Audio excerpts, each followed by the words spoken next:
Welcome to the Southeast Iowa Union News Break. I'm your host, Nick Steffens. Coming up later in the show, Mount Pleasant has seized the SEC title. We have some great news in regards to this show. But first, today's top stories. The U.S. Office of Environmental Analysis has completed its final impact assessment of the proposed merger between Canadian Pacific and Kansas City Southern Railroads. If approved, the merger would establish the first single-line railroad spanning Canada, the U.S., and Mexico. The final version of the report acknowledges the railroad's voluntary mitigation agreements with cities and recommends the Surface Transportation Board impose these agreements in its final decision. Regulators addressed extensive traffic delay concerns by providing gate downtime tables for 1,365 at-grade crossings. The report found that rail traffic would increase, but the length of the average train would decrease, resulting in a decrease in average delay and queue length. The report also analyzed emergency response disruptions at 751 crossings and found that although emergency vehicles would have to wait for trains to pass more frequently, the wait time would be shorter on average. The report found that the merger's effect on wildlife would be minimal. The December Iowa Workforce Development Report shows Washington County's unemployment rate is 2.7%, slightly above the broader Iowa City metropolitan area, and Washington County's November numbers, which were 2.4%, but below the 3.1% rate for the state overall. Business leaders in the county said they see few signs of relief for the ongoing labor shortage despite the drop in unemployment rate. The Washington Economic Development Group executive director says the issue is getting better slowly, but different business types have different stories. Service sectors are struggling due to inflation, with most businesses having two short-term options: adapting to the situation or enticing employees from other businesses. The adapt strategy comes with the cost of employee burnout and decreased community involvement, while tapping other employers' workforce carries the risk of employee turnover. Despite the challenges, the Washington Chamber of Commerce executive director sees hope in the community's overall resilience. The Mount Pleasant Arts Impact Mini Gallery at the Public Library is showcasing the work of Kathleen Castile as its feature artist for February and March. Castile's first photography exhibit features breathtaking landscapes and natural wonders inspired by her rural upbringing, her mother's passion for painting and crafts, and the work of nature photographers. Castile holds a bachelor's in English literature and a master's in gifted and talented education. She is a lifelong traveler who has explored the U.S., Canada, and Mexico. In addition to photography, Castile works in other art media such as drawing, painting, crafting, and writing, and shares her special pieces of art with family and friends. She also writes and shares some of her writing with Mount Pleasant Scribblers. Castile's photography exhibit can be viewed during normal library hours. Mount Pleasant Public Library's Children's Department is hosting a soft opening of the Children's Discovery Center on February 7, 2023. The center was opened briefly before the pandemic in 2020, but since then, library staff have improved the space. The Discovery Center is colorful, imaginative play space with PVC pipe system for sending messages, a Lincoln log room, a music room and play kitchen, a doctor's office, and a stage with costumes.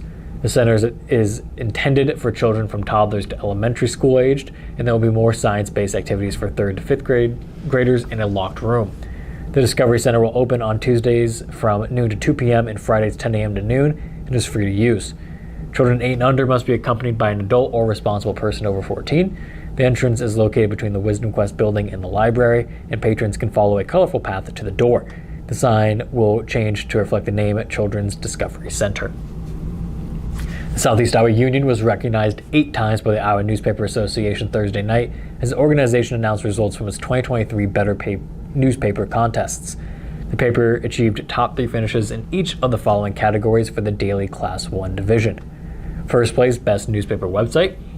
Also first place in Best Podcast for Washington Weekly Review. First place for the Master Columnist for Caleb McCain's Hold This Thought. Second place for Best News Feature Story by Anna Marie Ward for Now I Am a Survivor. Second place for Best Series, Caleb McCain's Hear That Train A-Comin'. Second place coverage of Agriculture by Anna Marie Ward, Andy Hallman, and Caleb McCain. And third place coverage of Government and Politics by Caleb McCain. And finally, second place for Best Video, the Southeast Iowa Union News Break. Thank you to all of our viewers and followers here. We wouldn't be where we are without all of you. Approximately 2,500 entries in dozens of categories were submitted to the contest and judged by class based on circulation by members of the North Carolina Press Association. All entries were published between October 1st, 2021 and September 30th of 2022. Daily Class 1 is for newspapers published daily with 5,000 circulation and under. We're going to take a quick break, and when we come back, we'll take a look at the weather and sports. Since 1905, Kelowna Cooperative Technology Company has helped our community stay connected with the latest advancements in clear, dependable telecommunications services. KCTC provides rural Iowans with access to high-speed fiber internet, as well as phone, television, computer repair, and cybersecurity solutions. We're also proud supporters of local organizations and area schools within the community. KCTC, keeping Kelowna connected. At the Capper Auto Group, we put our customers' needs first and understand that everyone is as different as the vehicle they select. We offer new Ford, Chevrolet, Buick, GMC, Jeep, Chrysler, Dodge, and Ram vehicles in a friendly environment that puts you in the driver's seat. When it comes to service, we maintain factory-trained technicians and competitive pricing. The Capper Auto Group still believes that service after the sale provides the best customer experience. Come see the Capper experience for yourself.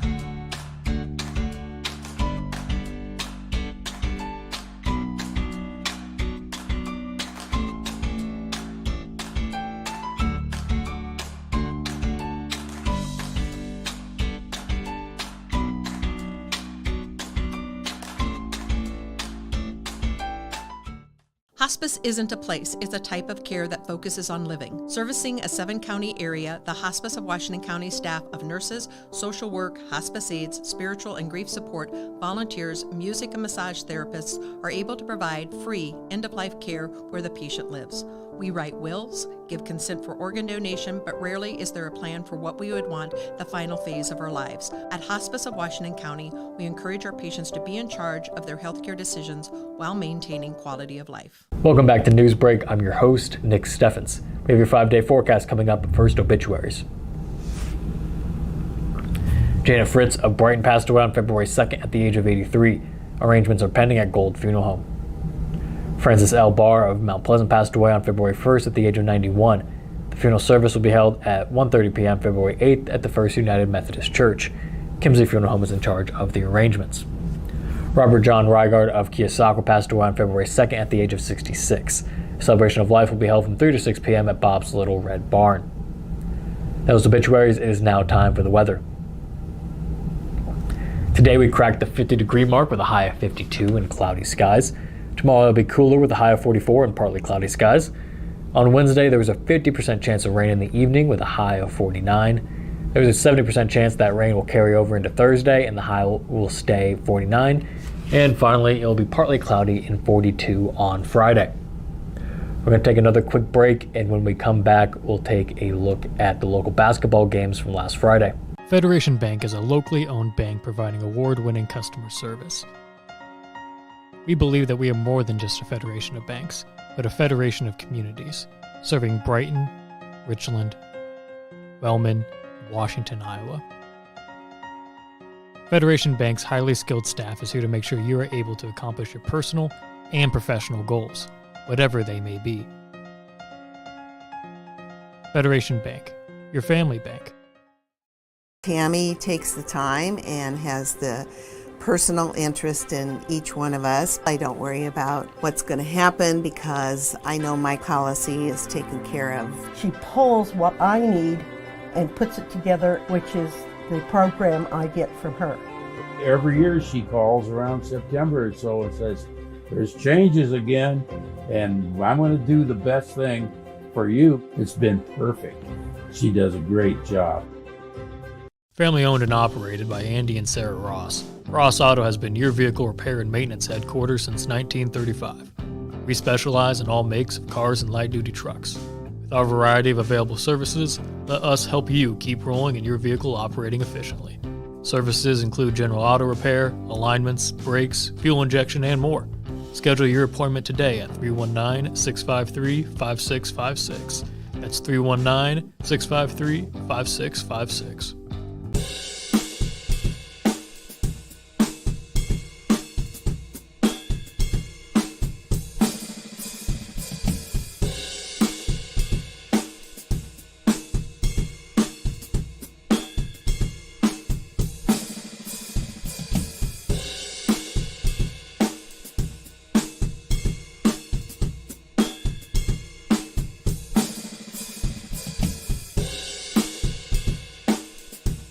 Welcome back to Newsbreak. I'm your host, Nick Steffens.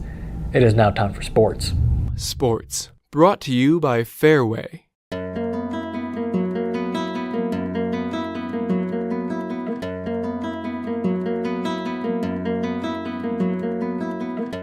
On December 20th in Burlington, Mount Pleasant fell victim to a buzzer-beating three-point shot by Greyhound guard Christos Konstavelos.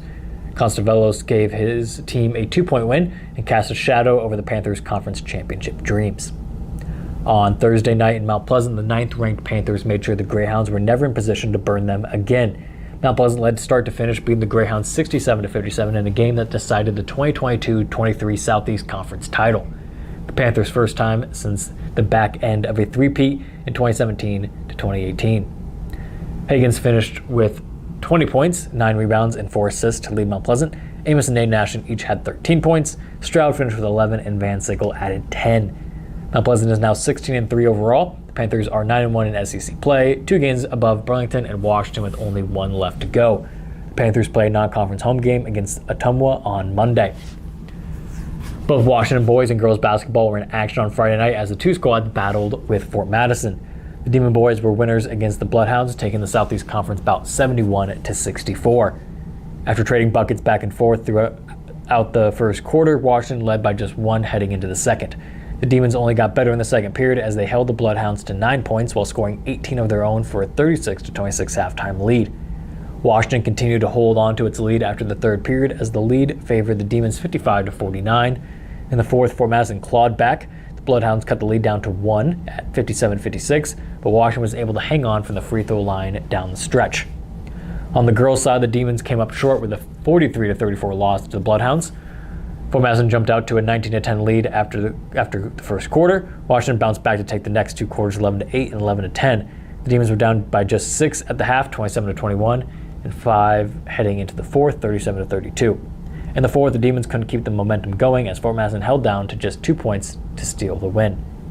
The Mount Pleasant girls basketball team finished the conference schedule strong on Friday night, and the Panthers went into Burlington and secured a 68-52 victory. It was Mount Pleasant's second win in a row after snapping a 3-game losing streak with a road win over Fairfield earlier in the week. The Panthers are now 12-10 overall. They finished the conference schedule at 7-3, which will likely put them at third place when all games are finished. Mount Pleasant will play at Ottumwa today, Monday, in its last regular season contest. That is the news for Southeast Iowa. I've been your host, Nick Steffens. This has been your news break, and I will see you